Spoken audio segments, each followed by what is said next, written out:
Hello everyone, कैसे हैं आप सभी। उम्मीद करते हैं आप सब बहुत अच्छे होंगे। कल हमारी पहली वीडियो इंट्रोडक्शन की जो आपको मिल चुकी है, हमने यूट्यूब पे आपको शेयर कर दिया है, लिंक सभी को मिल चुका होगा और जाके आपने सब्सक्राइब भी किया, तभी जाके इतने सारे सब्सक्राइबर्स आपने इतना प्यार दिया। हमें इतनी उम्मीद नहीं थी कि इतना सारा प्यार आप लोग देंगे। उम्मीद तो थी अच्छे की, लेकिन इतना सारा प्यार आप देंगे बहुत अच्छा लगा देख के। और हम लोग तो प्लान ये करके बैठे थे कि 100 सब्सक्राइबर हो जाएंगे तो हम लोग कुछ सेलिब्रेशन करेंगे, यहाँ पे आप लोगों के सामने आके कुछ थोड़ी बहुत बातें करेंगे। लेकिन सो के उठे हैं, जब सब्सक्राइबर चेक कर रहे हैं तो 150 तक चला गया। तो हमने पोस्टपोन कर लिया है कि अब 1000 सब्सक्राइबर हो जाएंगे तो ये लाइव आके कुछ बात करेंगे आप लोगों से, कुछ सेलिब्रेट करेंगे, कुछ आप लोगों को न्यूज़ देंगे। और इसी तरीके से आप लोगों का प्यार चाहिए, बहुत सारा प्यार आपने दिया, इसके लिए बहुत बहुत शुक्रिया आपका। और आपने बहुत सारा प्यार दिया। जैसा कि हम पिछली क्लास में हम लोग पढ़ रहे थे एवरेज पार्ट 1, बेसिक्स देखा था एवरेज कैसे निकालते हैं। और आज मैंने बताया था कि थोड़ा सा उससे लेवल ऊंचा हो जाएगा, थोड़ा सा लेवल बढ़ा देंगे और धीरे धीरे बढ़ेंगे। तो कॉन्जिक्यूटिव के बारे में पढ़ रहे थे, क्रमागत संख्या का एवरेज कैसे निकलता है। 2 तरीके से मैंने बताया था। एक तो बेसिक तरीका है sum of numbers divided by numbers of observation. दूसरा तरीका ये भी बताया था कि अगर कभी भी क्रमागत संख्या हो, चाहे वो क्रमागत प्राकृतिक संख्या हो, नेचुरल नंबर, होल हो या फिर कॉन्जिक्यूटिव इवन नंबर हो, कॉन्जिक्यूटिव ऑड नंबर हो, सभी के एवरेज बीच की ही संख्या औसत होती है। इसमें एक छोटी सी प्रॉब्लम ये आ गई थी कि अगर संख्या 5 के बजाय 6 हो जाए, 8 हो जाए, उसमें बीच की संख्या नहीं होती है, उसमें संख्या बीच की आपकी 2 आ जाती है। अब 2 संख्या तो बीच की नहीं मानी जाएगी, औसत तो 1 माना जाएगा। तो आपने कहा कि उन दोनों के बीच की संख्या ही औसत हो जाएगी, या अगर नहीं निकाल पाते हैं तो आप उन दोनों को जोड़ के डिवाइडेड बाय 2 करके भी एवरेज निकाल सकते थे। इसी पे हमने ये भी कहा था कि एवरेज बीच की संख्या के साथ साथ एक एवरेज पहली संख्या और आखिरी संख्या का जोड़ का आधा भी होता है। First term plus last term divided by 2, a plus L divided by 2। मैंने फार्मूला लिखवा भी दिया था, आज फिर लिख दे रहा हूँ। और आज से हमारा जो एवरेज का कॉन्सेप्ट होगा, थोड़ा सा एसएससी से क्वेश्चंस में मैंने लिए लास्ट में 2 से 3 क्वेश्चन, लेकिन शुरुआत में थोड़ा सा बेसिक तरीके से चलेंगे। ठीक है, पहले वो फार्मूला लिख दे रहे हैं कॉन्जिक्यूटिव का। वो फार्मूला क्या था, यहाँ पे लिख दे रहा हूँ। एवरेज ऑफ कॉन्जिक्यूटिव नंबर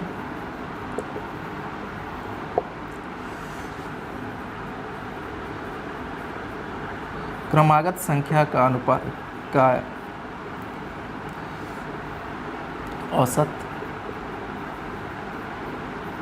बराबर पहली संख्या यानी कि l, आखिरी संख्या l डिवाइडेड बाई 2। ये बात हमने देख ली थी। ठीक, और इसके साथ साथ थोड़ा सा प्राकृतिक संख्या के बारे में देखे थे कि नेचुरल नंबर क्या होता है। नेचुरल नंबर के बारे में ये देखा था कि जो संख्या 1 से शुरू की जाए वो नेचुरल नंबर है। और पूर्ण संख्या के बारे में देखा था कि जो संख्या पूर्ण संख्या होती है वो 0 से शुरू होती है। और उसके साथ साथ ये भी मैंने देखा था कि अगर मैं पूछूं प्रथम 3 प्राकृतिक संख्या, तो आप कहोगे प्राकृतिक संख्या है तो संख्या 1 से शुरुआत करेगा, 1 2 3, 3 संख्या हो गई, प्राकृतिक 3 हो गई। लेकिन प्रथम 3 पूर्ण संख्या, तो आप कहोगे पहली संख्या 1 ना होकर 0 होगी। 0 1 2 3 संख्या हो गई, यानी कि 3 संख्या यहाँ से पूर्ण संख्या हो गई। फॉर एग्जांपल आप देखोगे प्राकृतिक संख्या 1 2 3, यहाँ से 3 संख्या हो गई। और मैं पूछूं पूर्ण संख्या शुरुआत की 3 कौन सी होगी, तो आप बोलोगे 0 1 2। अगर आप यहाँ पे 3 लेते हो तो संख्या आपकी 4 हो जाती है, जो कि सिर्फ 3 कहा गया था। इसी वजह से पूर्ण संख्या में हमने ये भी बताया था कि पूर्ण संख्या में कभी भी बोले कि इतनी संख्या, तो आप उससे एक कम संख्या ले लेना, क्योंकि आपको 0 भी ऐड करना होता है। चलिए आज के लिए कुछ क्वेश्चंस और देख लेते हैं। क्वेश्चन क्या है, ये सवाल आप देखिए। सवाल ये कह रहा है कि 5 क्रमागत प्राकृतिक संख्याओं का औसत 64 है, तो सबसे बड़ी तथा सबसे छोटी संख्या बताएं। इंग्लिश में average of 5 consecutive natural number is 64, find the largest and smallest number. अब नेचुरल नंबर की बात कर रहा है। आप देखो प्राकृतिक संख्या बोला है यहाँ भी, और यहाँ भी नेचुरल नंबर के बारे में बता रहा है। नेचुरल नंबर का मतलब संख्याएं 1 से शुरू होती हैं, और नेचुरल नंबर का मतलब ये संख्या लगातार है। जैसे अगर कोई संख्या है तो 41 42 43 ऐसे कुछ होगी संख्या, और लगातार संख्या और 5 संख्या के बारे में बोला है कि वो लगातार है। जैसे कोई भी संख्या अगर मैं लिखूँ 10 11 12, ये संख्या मैंने लिखा तो आप बोलोगे ये नेचुरल नंबर है, लगातार संख्या है, 1 2 3 1 1 1 का गैप चल रहा है। और अगर मैं पूछूं पहली संख्या कितनी है तो आप बोलोगे 10 है, तो अगली संख्या कितनी है, उससे एक ज़्यादा है, और उससे अगली संख्या कितनी है, उससे एक ज़्यादा, और ऐसे ही आगे बढ़ते रहेंगे तो एक एक ज़्यादा निकलती रहेगी ये संख्या। अब सवाल ये है कि संख्या सब एक एक के गैप पे चल रही है, तो क्या वो संख्या जो सबसे छोटी वाली संख्या, उस संख्या को तो मैं x मान सकता हूँ। अगर सबसे छोटी संख्या x है, सबसे छोटी संख्या अगर x है, तो उससे अगली संख्या नेचुरल नंबर है तो एक ज़्यादा होगी, यानी कि x में एक ऐड होगा। और अगर पूछूं उससे अगली संख्या कितनी होगी तो आप कहोगे उससे एक और ज़्यादा और होगा, x + 2। हमारी संख्या कितनी है, 1 2 3, चाहिए कितनी, 5, 2 और लिखना पड़ेगा, x + 3 x + 4। ये संख्या होगी, एक संख्या, दो संख्या, तीन संख्या, चार संख्या और पांच संख्या। और पांचों लगातार संख्या आप देखोगे कि एक एक के गैप पे सब चल रहा है, एक एक बढ़ते हुए क्रम में चल रहा है। अगर मैं पूछूं कि इस पांचों संख्या का औसत क्या होगा तो आप यही कहोगे कि इसका जो फॉर्मूला, बेसिक फार्मूला जो होता है, सभी संख्याओं का योग, सभी संख्याओं का योग डिवाइड कर देंगे जितनी संख्या है तो औसत निकल के आ जाएगा। ठीक है, मैं इस सवाल को अभी लिख दे रहा हूँ यहाँ पे।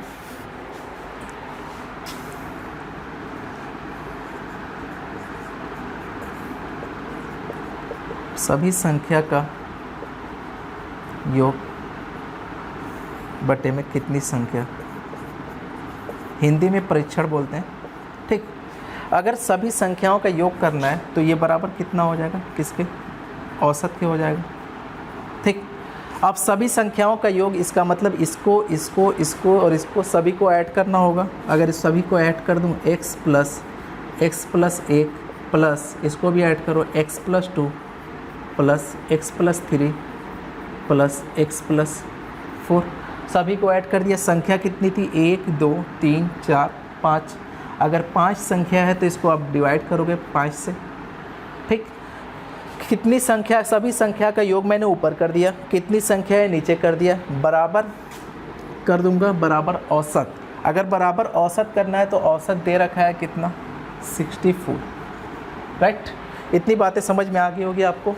उसके बाद आप देखोगे कि इसको मैं ऐड करूँगा, कितनी बार x है, 1 2 3 4 5, 5 बार x है। अगर 5 बार x है तो 5x प्लस कितनी संख्या है, 1 2 3 3 6 और 4 10 प्लस 10। अगर इस 5 को इधर ट्रांसफ़र करूँगा, अगर इस 5 को इधर ट्रांसफ़र करूँगा तो 64 में 5 से मल्टीप्लाई हो जाएगा, ये भाग है तो बराबर के इस पर जाएगा तो ये गुणा में हो जाएगा, जिससे 64 × 5 बराबर 320 हो जाएगा। इस सवाल को थोड़ा सा मैं इधर कर दे रहा हूँ, स्पेस कम हो जा रही है। आप देखोगे 5x + 10 बराबर 320। अब ये 10 इधर जाके माइनस हो जाएगा, 5x बराबर 320 माइनस 10, तो यहाँ से हो जाएगा 5x बराबर 310, x बराबर आ जाएगा 310 बटे में 5, x बराबर 5 6 का 30, 5 दूना 10, x बराबर कितना निकल के आ गया, 62। अब सवाल का आंसर सिर्फ 62 नहीं होगा, आपसे पूछा क्या है, उस x की वैल्यू वहाँ पे आपको रखनी पड़ेगी। और सबसे बड़ी और सबसे छोटी संख्या पूछा है तो आपको x की वैल्यू सबसे बड़ी संख्या पे रखना पड़ेगा और सबसे छोटी। जैसे इस सवाल में सबसे छोटी संख्या कौन सी थी, x थी, और सबसे बड़ी संख्या हमने ये मानी है। अगर सबसे छोटी संख्या x थी तो x की वैल्यू कितनी आई है, 62। इसका मतलब 62 सबसे छोटी संख्या रही होगी। और सबसे बड़ी संख्या x + 4, अगर x की जगह मैं 62 रख देता हूँ तो 62 + 4 66। तो सबसे बड़ी संख्या 66 आ गई और सबसे छोटी संख्या 62 आ गई। ऑप्शन देख लेते हैं कौन सा ऑप्शन सही है। सबसे बड़ी संख्या ये नहीं हो सकता, ये नहीं हो सकता, आपका ये वाला आंसर सही हो गया। उम्मीद करते हैं ये बेसिक तरीका आपको समझ में आ गया होगा। आप इसको नोट कर लें। जो एग्ज़ाम में आपका अप्रोच क्या होगा वो मैं दूसरे मेथड से बता दे रहा हूँ। अभी आप इसको, अब मैं बेसिक तरीके से नहीं बताऊँगा, अब मैं डायरेक्ट वो मेथड अप्लाई करूँगा जो अभी करने वाला हूँ। आप पहले इसको नोट कर लें। जैसे आपको अच्छे से पता है ये संख्या जो थी ये क्रमागत संख्या थी, और क्रमागत संख्या रही होगी तो ये लगातार संख्या रही होगी। और क्रमागत में एक बात मुझे बहुत अच्छे से पता है कि पहली संख्या और आखिरी संख्या डिवाइडेड बाई 2 एक एवरेज होती है, और जो दूसरी चीज़ होती है वो बीच की संख्या औसत होती है। अब बीच की संख्या का औसत होने का मतलब क्या है, जैसे अगर मैं 5 संख्या ले लूँ, ये पहली संख्या है सबसे छोटी, ये दूसरे नंबर की संख्या है, ये 3 नंबर की, ये 4 नंबर की और ये 5 नंबर की संख्या। 5 संख्या मैंने ऐसे ही इमेजिन कर ली कि ये सब क्रमागत संख्या है। तो देखते ही एक बात दिमाग में मेरे आ गई कि अगर ये लगातार संख्या है तो जो औसत होगी वो बीच वाली संख्या होगी। मानते हो ये बात कि बीच वाली संख्या ही औसत होती है? अगर बीच वाली संख्या औसत होगी तो बीच वाली संख्या ज़रूर 64 होगी, क्योंकि औसत ही 64 है, इसका मतलब बीच वाली संख्या ही 64 है। अगर ये 64 हो गई, 64 अगर ये हो गई, तो उससे एक ज़्यादा क्रमागत नेचुरल नंबर है, उससे एक ज़्यादा ये, क्योंकि इधर मैंने बड़ी संख्या माना है और इधर छोटी संख्या माना है। ये 65 हो जाएगी और ये 66 हो जाएगी। तो सबसे बड़ी संख्या क्या होगी? 66। सबसे छोटी संख्या ये 64 हो गई, तो उससे एक कम होगी 63, और उससे एक कम 62 हो जाएगी। ठीक, उम्मीद करते हैं ये बात आपको समझ में आ गई होगी। मैं एक बार और समझा दे रहा हूँ। मैंने ये कहा कि अगर 5 संख्या है तो 5 संख्या मैंने ऐसे ही ले लिया। आप कुछ भी यहाँ पे एक डॉट बना सकते हो, 5 मैंने ऐसे ही बना दिया सर्कल, और कहा कि ये लगातार संख्या है तो बीच वाली ही संख्या औसत होती है। तो बीच वाले पे औसत उसने बता रखा है कि ये 64 है। तो बड़ी संख्या कौन सी होगी? उससे एक ज़्यादा, उससे एक ज़्यादा, क्योंकि ये नेचुरल नंबर है तो लगातार होगी। और छोटी संख्या उससे एक कम और उससे एक कम, यानी कि 62 हो जाएगी। थर्ड वाला ऑप्शन हमारा सही हो जाएगा। उम्मीद करते हैं ये बात समझ में आ गई होगी आपको।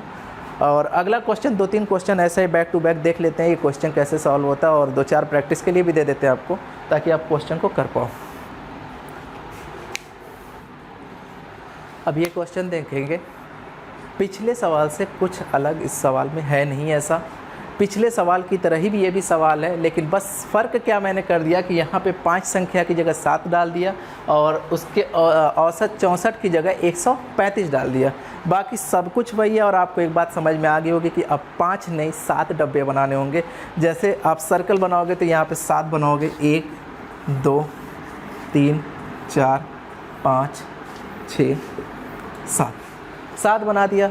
अब एक बात तो फिक्स है कि 7 जब बनाया और लगातार संख्या है, प्राकृतिक संख्या है, तो आप कहोगे अगर लगातार संख्या है तो इसकी संख्या कौन सी बीच वाली है? आप अच्छे से देख रहे हो कि ये संख्या बीच वाली संख्या, और यही बीच वाली संख्या है, तो इसका औसत आपसे बता रखा है कि ये संख्या है कितनी। ये हो गई 135। अगर ये संख्या 135 हो गई तो अगली संख्या 136 होगी, और उससे अगली संख्या 137 होगी, और ये अगली संख्या 138 होगी। सबसे बड़ी संख्या आप निकाल लिए कि 138 होगी। अगर सबसे छोटी संख्या के बारे में पूछे तो आप कहोगे 135 से छोटी 134 होगी, उससे छोटी 133 होगी, और सबसे छोटी जो होगी 132। सबसे छोटी संख्या 132, सबसे बड़ी संख्या 138। ये बात तो आपको समझ में आ गई होगी। एग्जामिनेशन में एक सवाल इस तरीके से पूछता है। दूसरा सवाल इससे क्या पूछ देता है कि पहली सबसे बड़ी संख्या और सबसे छोटी संख्या का अंतर बताएं। Find the difference of the largest and the smallest number. अब लार्जेस्ट और स्मॉलेस्ट नंबर आप देख पा रहे हो कौन कौन सी है। तो लार्जेस्ट नंबर आपका 138 है, और स्मॉलेस्ट नंबर कितना है? 132। इन्हीं दोनों का अंतर पूछा है, तो बड़ी संख्या में से छोटी घटा दीजिए, यही अंतर होगा। तो यहाँ पे अंतर कितना निकल के आया? 6 का अंतर निकल के आया। कभी कभी पूछता है कि सेकेंड नंबर की हाईएस्ट संख्या कौन सी है, तो आप सेकेंड नंबर की हाईएस्ट संख्या 138 नहीं बताओगे, सेकेंड नंबर की हाईएस्ट 137 होगी। सेकेंड नंबर की सबसे छोटी संख्या कौन सी होगी? सेकेंड नंबर की सबसे छोटी संख्या 133 होगी। कभी कभी एग्जामिनर अंतर न पूछ के दोनों का जोड़ पूछ लेता है, और कभी कभी जोड़ न पूछ के दोनों का मल्टीप्लिकेशन पूछ लेता है, यानी 138 में 132 से आपको गुणा ही करना होगा। कुछ सवाल में है नहीं ऐसा, सवाल इतना ही है, उसमें कुछ भी करके इधर उधर पूछेगा तो आप बता दोगे। लेकिन हमको एग्जामिनेशन में ये चीज़ भी नहीं करनी है। अगर कभी एग्जामिनर हमसे पूछ लिया कि पहली सबसे बड़ी संख्या और सबसे छोटी संख्या का अंतर बताओ, तो आप एक चीज़ नोटिस करोगे। यहाँ पे नोटिस ये करोगे कि अगर संख्या मेरे पास संख्या 7 थी, 7 संख्या मैंने लिखा, तो गैप जो था आप पाओगे 7 से एक कम, यानी कि गैप एक कम 6 का होगा। अगर संख्या कुछ और होती, जैसे मैं पूछूं संख्या अगर 3 होती, 1 2 3, संख्या अगर 3 होती तो गैप कितने का होता है, 1 और सिर्फ 2 का होता है, एक कम का गैप होता है। अगर संख्या 4 होती, 1 2 3 4, 1 का गैप, 2 का गैप और 3 का गैप। संख्या 7 थी तो गैप 6 का हुआ, संख्या 3 थी तो गैप 2 का हुआ, अगर संख्या 4 थी तो गैप 3 का हुआ। उम्मीद करते हैं ये बात समझ चुके होंगे मैं क्या कहना चाह रहा हूँ कि अगर संख्या 7 है और सबसे बड़ी संख्या और सबसे छोटी संख्या का अंतर पूछे तो संख्या 7 तो अंतर 6, अगर संख्या 9 होती तो अंतर 8 का होता। अगर कभी कभी सवाल ये पूछ देता है, अब अंतर का मतलब क्या होता है कि यहाँ से यहाँ तक जाने की दूरी कितनी है। जैसे इस सवाल में आप देखोगे कि यहाँ से यहाँ तक जाने की दूरी सिर्फ 1 थी, यानी अंतर 1 के बराबर था। यहाँ से यहाँ तक जाने की दूरी ये भी 1 थी, अंतर 1 के बराबर था। लेकिन अगर संख्या अगर इवन या ऑड आ गई, सम या फिर विषम आ गई, तो तब संख्या का अंतर 1 का नहीं फिर 2 का हो जाएगा। जैसे अगर इवन नंबर मैं यहाँ पे लिख दे रहा हूँ, इतने से मैं ये सवाल लिख दे रहा हूँ कि अगर संख्या मान लेता हूँ कि संख्या 38 40 42, संख्या 3 हो गई, यहाँ पे नंबर्स 3 हो गए, लेकिन सभी नंबर्स इवन नंबर हैं, विषम संख्या है, तो आप पाओगे कि एक जो गैप है वो कितने के बराबर है, 2 के। आप देखोगे एक गैप कितने के बराबर है, 2 के। अगर संख्या 3 है, अगर यहाँ पे संख्या 3 है तो अंतर 2 का होगा और एक गैप जो कि 2 के बराबर है तो 2 दूनी 4 हो जाएगा। आप देखोगे यहाँ पे अंतर 4 का ही आएगा। 42 में से 38 घटाओगे तो 4 हो जाएगा। मैं एक आध दो सवाल और ले रहा हूँ इवन पे। जैसा कि ये सवाल देख रहे हो अंतर पे ये सवाल मैंने लिया है, लेकिन ये नेचुरल नंबर लगातार संख्या नहीं है, ये संख्या विषम संख्या पे है। आप देखोगे ये संख्या मैंने सभी विषम संख्या पे लिया है और पहले की तरह ही 7 संख्या लिया है ताकि आपको बात ज़्यादा अच्छे से समझ में आए। कह ये रहा है कि 7 क्रमागत प्राकृतिक विषम संख्याएँ जिनका औसत 121 है, तो सबसे बड़ी तथा सबसे छोटी संख्या का अंतर बताएं। Average of 7 consecutive odd numbers is 1 to 1। Find the difference between largest and smallest number. अगर 7 संख्या है, पहले बात को आप समझिए, मैं इसको पहले आपको बता दे रहा हूँ ये सवाल कैसे सॉल्व होने वाला है, लेकिन डायरेक्ट आपको सवाल क्यों करना है, इसको कैसे करोगे अभी मैं समझा दे रहा हूँ। पहले 7 संख्या है तो 7 संख्या मैं बना दे रहा हूँ, 1 संख्या, 2 संख्या, 3 4 5 6 7। ठीक, अगर 7 संख्या है तो ये वाली चीज़ आपको पता है कि ये अंतर होगा, सॉरी एवरेज होगा। अगर ये एवरेज है तो ये 121 होगा क्योंकि एवरेज बता रखा है कि 121 है। तो अगली विषम संख्या कौन सी होगी, 123 होगी। अगली विषम संख्या 125 होगी। अगली विषम संख्या 127 होगी। सभी संख्या लिखने की ज़रूरत नहीं है, बड़ी और छोटी पे आ जाता है डायरेक्ट। 121, 119, 117 और 115। अगर मैं पूछूं सबसे बड़ी और सबसे छोटी संख्या में अंतर बताओ, तो सबसे बड़ी संख्या 127 और सबसे छोटी संख्या 115, जो कि माइनस करेंगे कितना आ जाएगा, 12। सबसे बड़ी और सबसे छोटी संख्या का अंतर यहाँ पे निकल के आ जाएगा। लेकिन मैं क्या बताना चाह रहा हूँ कि अगर आपको एक बात पता है कि जो गैप होता है वो संख्या से 1 कम होता है, जो अंतर होता है वो संख्या से 1 कम होता है। जैसे आपको पता है कि संख्या 7 रही होगी तो आपका अंतर 6 का रहा होगा। अगर संख्या 7 रही होगी और अंतर 6 का रहा होगा और एक गैप जो एक अंतर है वो 2 के बराबर है, तो 6 दूनी 12 इस सवाल का आंसर था। अगर संख्या मान लेता हूँ कि ये संख्या 12 रही होगी, आप खुद सोचो इस बात को, अगर संख्या 12 रही होगी तो आपका अंतर 11 का रहा होगा। अगर संख्या लगातार ये रहती, ये प्राकृतिक रहती, तो 11 ही इस सवाल का आंसर हो जाता। लेकिन ये जो गैप है ना, ये 2 का है, तो कभी भी इवन या ऑड के केस में, हर बार इवन और ऑड के केस में आपको 2 से मल्टीप्लाई करना होगा। जैसे अगर संख्या 16 रही होती तो आप कहते गैप 2 का होगा, 16 संख्या रही होती तो गैप 15 का होता। और एक गैप जो कि ऑड या इवन है तो एक गैप 2 के बराबर होगा, तो 15 और 2 से मल्टीप्लाई यानी कि 30 हो जाएगा। ठीक, उम्मीद करते हैं ये बात आपको अच्छे से समझ में आ गई होगी। इस क्वेश्चन को थोड़ा सा आप लोग ट्राई करते रहिएगा, अलग अलग यहाँ पे लिख के, यहाँ पे संख्या 7 करके, 9 करके, यहाँ पे औसत। इससे तो कोई मतलब ही नहीं होना चाहिए, लेकिन अगर इस तरीके से सवाल करते हो तो इससे मतलब है, लेकिन इससे कोई ख़ास मतलब नहीं है, लेकिन अगर संख्या को यहाँ पे आप बदलोगे, ये 7 करके ये विषम कर लीजिए, ये 9 करके ये सम कर लीजिए, इस तरीके से आप सवाल ट्राई कर सकते हैं। लेकिन एक बात ध्यान रखिएगा कि कभी भी अंतर पूछे तो पहले और लास्ट का अंतर हर बार ऐसा होगा कि जितनी संख्याएं होंगी अंतर उससे एक कम होगा और जितने का गैप होगा उससे मल्टीप्लाई होगा। ठीक है, अगला क्वेश्चन अब देख लेते हैं, इससे रिलेटेड कुछ क्वेश्चंस बनते हैं। वो सवाल क्या है ज़रा देखें सवाल को। जैसे ये सवाल आप देख रहे होंगे, बहुत ही अच्छा सवाल है, ये एसएससी में एक बार आ चुका है ये सवाल कि 41 संख्याओं का औसत 49 है। तो आपसे देखो, अगर सवाल पूछता कि सबसे बड़ी और सबसे छोटी संख्या का अंतर बताएं तो आप ये कहते कि अगर 41 संख्या है तो गैप उससे एक कम यानी कि 40 का होगा, और विषम संख्या है तो 40 दूना 80 का गैप हो जाएगा, कोई दिक्कत नहीं थी। लेकिन सवाल में हल्का सा ट्विस्ट ये कर दिया कि आपको सिर्फ वो संख्या बता देनी है कि जो सबसे बड़ी वाली संख्या है वो संख्या क्या है। अब एक बात तो है, आप सोचोगे कि यार अगर संख्या लगातार है तो x + 2 मानना तो मेरे लिए बेवकूफ़ी है, क्योंकि 41 संख्या तो मैं नहीं मान सकता और न ही 41 में सर्कल बना सकता हूँ। लेकिन एक बात मुझे पता है कि संख्या कुछ ऐसे ही रही होगी, मुझे नहीं पता कितनी रही होगी। आप इस सवाल को ऐसे समझ लो ना, बेटर होगा आपके लिए। जैसे एक बीच वाली ही संख्या तो औसत रही होगी, ये बात तो पता है, लगातार संख्या है तो बीच वाली ही संख्या अगर औसत रही होगी और 41 संख्या है तो 20 संख्या इधर रही होगी और 20 संख्या इधर रही होगी। ये बात तो आपको पता है कि अगर 41 औसत है, 41 संख्या है, औसत की बात करें तो बीच वाली संख्या होगी 41 संख्या, तो 20 संख्या इधर रही होगी, 20 संख्या इधर, तभी तो 20 और 20 40 और एक ये वाली 41 संख्या हो जाएगी। ठीक, आपको एक बात ये भी पता है कि यहाँ से अगर संख्या लूँ, यहाँ से संख्या लूँ तो 20 संख्या तो यहाँ पे हो गई और एक संख्या मैंने ये ली, 20 और एक 21 संख्या हो गई।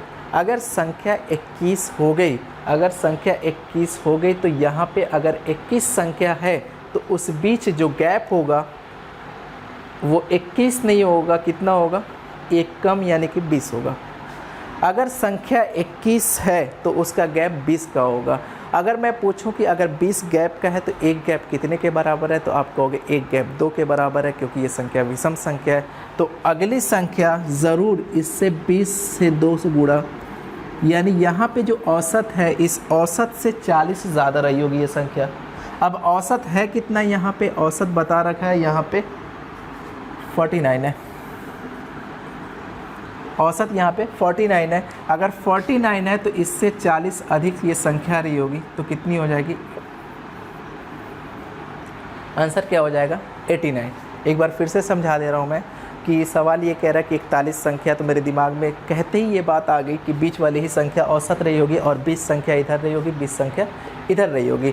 अब बीच वाली संख्या के बारे में इंफॉर्मेशन ये भी है कि ये 49 है और 49 से अगर 49 को भी लूँ तो 20 इधर और 49 वाली संख्या मिला के हो गए 21, और 21 होने के बावजूद आप कहोगे गैप 21 का नहीं होगा, गैप 20 का होगा, और एक गैप 2 के बराबर इसलिए कि संख्या विषम संख्या है और 20 दूनी 40, यानी कि यहाँ से जो संख्या मैं लूँ और यहाँ की संख्या सबसे बड़ी संख्या 40 के अंतर पे होगी। अगर 40 के अंतर पे होगी तो 49 संख्या ये हो गई, और 49 से 40 से ज़्यादा पे यहाँ पे रही होगी 49 + 40, यानी ये संख्या 89 रही होगी। ठीक, आप उम्मीद करते हैं ये बात समझ चुके होंगे। अपने कॉपी पे ये क्वेश्चन ज़रूर ले लीजिएगा, क्योंकि ये क्वेश्चन बहुत ही इंपॉर्टेंट है, इस तरह के क्वेश्चन आने की उम्मीद है। ठीक है, अगला क्वेश्चन देख लेते हैं, अगले क्वेश्चन की तरफ। अगला क्वेश्चन क्या है, जैसे ये भी सवाल आप देख रहे होंगे, पिछला सवाल जो हमने देखा था वो एसएससी सीजीएल 2017 के मेंस में आ चुका, वो सवाल 41 संख्या वाला जो सवाल बता रहा था, और मैंने ये भी कहा था वो क्वेश्चन आप नोट कर लीजिए, क्योंकि जो एक बार सवाल एसएससी सीजीएल के मेंस में आ जाता है उसको फिर प्री में दे देते हैं, प्री के बाद आपके वेरियस एग्जामिनेशंस में वो देते रहते हैं, लेकिन शुरुआत एसएससी सीजीएल के मेंस से किसी क्वेश्चन की होती है। अगर वो मेंस 2017 में आ चुका है, चूँकि 2017 से आपके पैटर्न एसएससी के थोड़ा सा पैटर्न को बदला गया है, तो पैटर्न जब बदला है तो हर एग्जामिनेशन अपना पैटर्न थोड़ा बहुत उस पैटर्न पर लेके आने की कोशिश करेगा, इसलिए वो क्वेश्चन इंपॉर्टेंट है। आप उस अपनी नोटबुक में उस क्वेश्चन को ज़रूर स्टार बना के रखिएगा। ठीक, अगला सवाल देखिए उसी से रिलेटेड है, लेकिन फ़र्क क्या है इस सवाल में, सवाल पढ़ लेते हैं पहले। 15 लगातार सम संख्याओं का औसत 29 है, तो सबसे छोटी और सबसे बड़ी संख्या का अंतर नहीं, यहाँ पे योग पूछ दे रखा है, दोनों को ऐड करके average of 15 consecutive even number is 29, find the sum of the largest and smallest number। अब सवाल ये है कि अगर मुझे अंतर ना पूछे, मुझे योग पूछे, तो इस क्वेश्चन को कैसे करना होगा। देखो, एक तरीका तो आपका ये होगा कि सारी संख्या निकाल ली जाए, स्मॉलेस्ट और लार्जेस्ट दोनों को ऐड कर दिया जाए, आंसर आ जाएगा। दूसरा जो तरीका है, हमने जो सीखा है कि अगर एक औसत क्या होता है, अगर संख्या लगातार है तो औसत बराबर पहली संख्या प्लस आखिरी संख्या बटे में 2। हमने ये भी देखा है, अरे याद है ना, बोलो हाँ। औसत बराबर क्या होगा, औसत का मतलब कितना हो गया 29। सब लोग बोला करो हाँ, समझ में आ रही है नहीं आ रही है, हम यहाँ से सब देख रहे हैं। अगर औसत 29 है तो पहली संख्या 100 के मत देखना तो मारेंगे अभी। पहली संख्या क्या आ गई, पहली संख्या नहीं दे रखा है, पहली संख्या प्लस आखिरी संख्या बटे में 2। सवाल कुछ ऐसा ही है, हमने फार्मूला लिख दिया और उसके साथ साथ ये कर दिया। सवाल कैसे करना होगा वो हम देख लेंगे, लेकिन अभी जो मेथड है वो ये वाला है, देख लीजिए। अगर मुझे यही तो पूछा है पहली संख्या प्लस आखिरी संख्या, यानी दोनों संख्याओं का पहली यानी कि सबसे छोटी, आखिरी यानी कि सबसे बड़ी, और इन दोनों का योग पूछा है। अगर 2 को इधर शिफ्ट कर देता हूँ, बाकी चीज़ें हमारे सामने आ जाएंगी। पहली संख्या प्लस आखिरी संख्या, ये 2 डिवाइड है तो इधर जाके मल्टीप्लाई हो जाएगा, 29 × 2 तो कितना आ जाएगा 58। तो अगर आपसे पूछा है कि पहली संख्या और आखिरी संख्या का योग क्या होगा, तो आप सवाल को इस फॉर्मूले का यूज़ करके कर सकते हैं। जैसे औसत बराबर पहली संख्या प्लस आखिरी संख्या डिवाइडेड बाय 2। औसत के सामने हमने लिख दिया 29 औसत है, और पहली संख्या प्लस आखिरी संख्या नहीं पता थी, डिवाइडेड बाय 2, यहाँ से निकल के आ गया 58। ठीक है, इस सवाल को तो बेसिक से आप करेंगे तो इस तरीके से करेंगे, लेकिन कभी भी आपके एग्जामिनेशन में ये सम पे सवाल आता है कि दोनों संख्या का सम बताएं, दोनों संख्या का योग बताएं, पहली और आखिरी संख्या का योग क्या होगा। तो जो औसत होगा, क्या औसत था यहाँ पे 29, इसी का 2 गुना कर दीजिए, यही आपका आंसर आ जाएगा 58। कभी भी इस तरह का सवाल पूछे कि पहली संख्या और आखिरी संख्या का योग क्या होगा, तो आप औसत को 2 गुना कर दो, यही आपका आंसर है, आपको सवाल हल करने की ज़रूरत नहीं है। जैसे फॉर एग्जांपल अगर ये बोल देता कि 15 लगातार संख्या है, 15 के बजाय कुछ भी दे दे, उससे मुझे क्या मतलब है, यहाँ पे दे दे 27, ठीक, कोई दिक्कत नहीं है, और यहाँ पे दे दे मान लेते हैं 36, तो आप कहोगे सम ही निकालना है, उससे क्या मतलब है कि कितनी संख्याएँ, इसी का 2 गुना कर दीजिए 72, यानी पहली संख्या प्लस आखिरी संख्या का योग आपका कितना आ जाएगा 72। ठीक, अभी हमने पिछला क्वेश्चन आपके एवरेज से किया था, और अगला क्वेश्चन भी एवरेज के कॉन्जिक्यूटिव का अच्छा सवाल है ये। लेकिन इस सवाल में प्रॉब्लम क्या है कि बच्चे ABCD नंबर नहीं लिखा होता है तो देख के थोड़ा सा घबरा जाते हैं, और ऑप्शन भी थोड़ा सा अजीब तरीके से होता है, जो हमने पढ़ा है उससे थोड़ा सा हट के होता है, इस वजह से थोड़ी सी प्रॉब्लम तो होती है। लेकिन इस सवाल को थोड़ा सा अच्छे अंदाज में करेंगे तो ये सवाल भी हो जाएगा। ठीक है, सवाल को अभी देखेंगे किस अंदाज से करना है। इतना सारा आप लोग प्यार दे रहे हैं यूट्यूब पे, बहुत अच्छा लग रहा है, अंदर से सच में बहुत दिल खुश हो रहा है कि आप लोगों ने इतना सारा प्यार दिया। उम्मीद नहीं थी इतने अच्छे की उम्मीद तो बहुत थी, लेकिन इतना ज़्यादा अच्छा आप करेंगे नहीं उम्मीद थी। आज मुझे लग रहा है कि 250 प्लस सब्सक्राइबर होने वाले हैं, और व्यू भी अच्छे खासे हो रहे हैं। और आप कमेंट्स करते रहिए, जो भी अच्छा ख़राब जो भी हो रहा है आप करते रहिए, सभी का स्वागत है। और जो भी आप करेंगे उसी हिसाब से हम अपने आप को इम्प्रूव करने की कोशिश करेंगे। हाँ, शुरुआत है, कैमरे के सामने थोड़ा सा बोलना अजीब सा लगता है कि एकदम सामने कैमरा लगा हुआ है, कोई है नहीं रूम में, सामने बोलते रहो, कन्वर्सेशन 1 वे कन्वर्सेशन है तो थोड़ा सा अजीब सा लगता है, लेकिन कोई नहीं, धीरे धीरे आदत पड़ जाएगी। जो आप इतना प्यार दे रहे हैं, बहुत खुश हूँ। मेरे बस में अगर होता हटाकर चाँद तारों को, इन नीले आसमां पे मैं बस तेरी आंखें सजा देता। बहुत प्यार कर रहे हो आप लोग। चलो इस सवाल को देख लेते हैं। सवाल क्या है कि ABCDE 5 लगातार संख्याएँ हैं, तो औसत बताएँ। 5 लगातार संख्या, इंग्लिश में ये सवाल कह रहा है find the average of 5 consecutive number ABCDE। तो संख्या अगर ABCDE है, मैं इस सवाल को लिख दे रहा हूँ, A B C D E। मैं आपसे बस एक छोटी सी बात कहूँ, इन पांचों संख्याओं को एक सर्कल के मोड में देखो आप कि एक सर्कल है, जो मैं बता रहा था आपको, एक सर्कल, ये अलग अलग ये सर्कल है, ये 5 संख्याएं हो गई, ठीक है। पांचों लगातार संख्याएं, मैं आपसे कह रहा हूँ कि ये छोड़ दो, ये ABCD कुछ लिखा भी है, इसको दिमाग से हटाओ। मैं बस इतनी बात कह रहा हूँ कि पांचों लगातार संख्याएं क्रमागत संख्या है, कॉन्जिक्यूटिव नंबर है। तो आप कहेंगे यार एवरेज ही तो निकालना है, कौन सी बड़ी बात है, एवरेज निकालना है तो बीच वाली संख्या ही एवरेज है, ख़त्म सवाल। ऑप्शन पे आ जाते तो आप कहोगे ना यार ऑप्शन तो नहीं है, ऑप्शन के साथ खेल गया, हालांकि हमने औसत तो सही निकाला था। अच्छा, ऑप्शन किस फॉर्म में है, किस फॉर्मेट में है, तो आप कहोगे जो भी ऑप्शन है वो ए के फॉर्मेट में है। अगर सवाल ए के फॉर्मेट पे है तो सवाल को ज़रा सा ए के फॉर्मेट पे देखो, तो आप एक चीज़ कहोगे कि ये अगर संख्या जो भी रही होगी, XYZ कुछ भी रही होगी, उसके अगली ही संख्या तो ये रही होगी, एक ज़्यादा, उससे एक ज़्यादा ये रही होगी, उससे एक ज़्यादा ये रही होगी, ऐसे ही तो संख्या रही होगी। तो अगर ए के फॉर्म में है तो आप कहोगे संख्या ए से कितना ज़्यादा रही होगी, 1 2, यही तो औसत है। ए से कितना ज़्यादा, 1 2, ए से कितना ज़्यादा, 2 ज़्यादा रही होगी। अब देखो आपके ऑप्शन मिल जाएंगे यहाँ पे A+2। ऐसा नहीं है कि सिर्फ ए के फॉर्म में मिले, हो सकता है सी के फॉर्म में मिले, डी के फॉर्म में मिले। अगर ऑप्शन डी के फॉर्म में होता ना तो आप क्या कहते, ऑप्शन डी के फॉर्म में होता तो आप कहते संख्या जो औसत वो तो ये है, मुझे पता है वो डी से कितना कम है, D-, ये आंसर हो जाता आपका। अगर संख्या ई के फॉर्म में अगर ऑप्शन होता तो आप कहते यहाँ से E-2।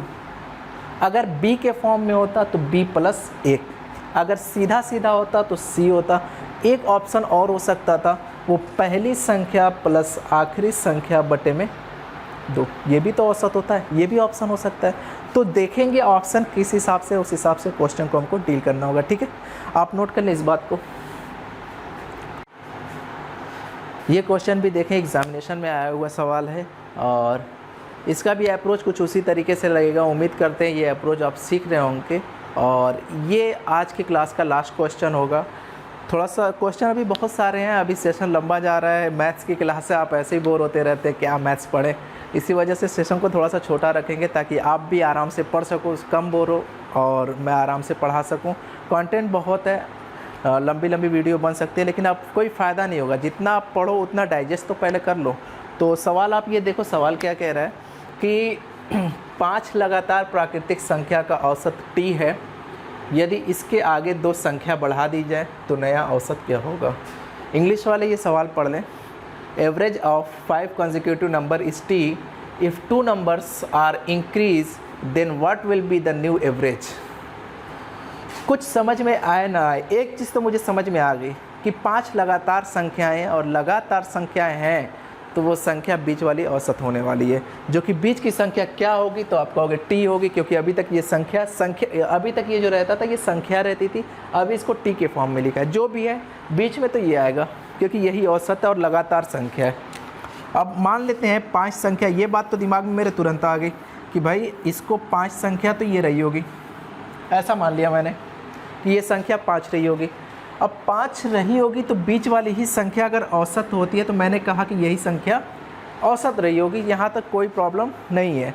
अगर बोला गया है कि अगर आगे 2 संख्या बढ़ा दी जाए, आगे का मतलब आगे यहाँ पे बढ़ाओगे आप, अगर पीछे बोला होता तो पीछे आप इधर बढ़ाते, ठीक, समझ में आ रही बात। अगर आगे बोला है तो अगर आगे 2 संख्या मैंने और बढ़ा दी, 1 और 1 2। मैं आपसे पूछूं अभी भी लगातार संख्या, क्या वही टी अभी भी औसत होगा? तो आप कहोगे टी बिल्कुल नहीं होगा, क्योंकि ये संख्या बीच में अब टी नहीं है। जो संख्या बीच में होगी वही औसत होगी, अभी टी बीच में नहीं है तो टी औसत नहीं हो सकता। तो अभी संख्या कौन सी बीच में, आप आराम से देख लो इस चीज़ को। अगर नहीं समझ में आ रहा है तो ऐसे से कट कर लो दोनों तरफ से, जो संख्या बीच में आ जाएगी वही बीच की संख्या ही होगी, ठीक है। ये संख्या आ गई, तो अभी जो औसत है, नया औसत, वो ये वाला है, ठीक।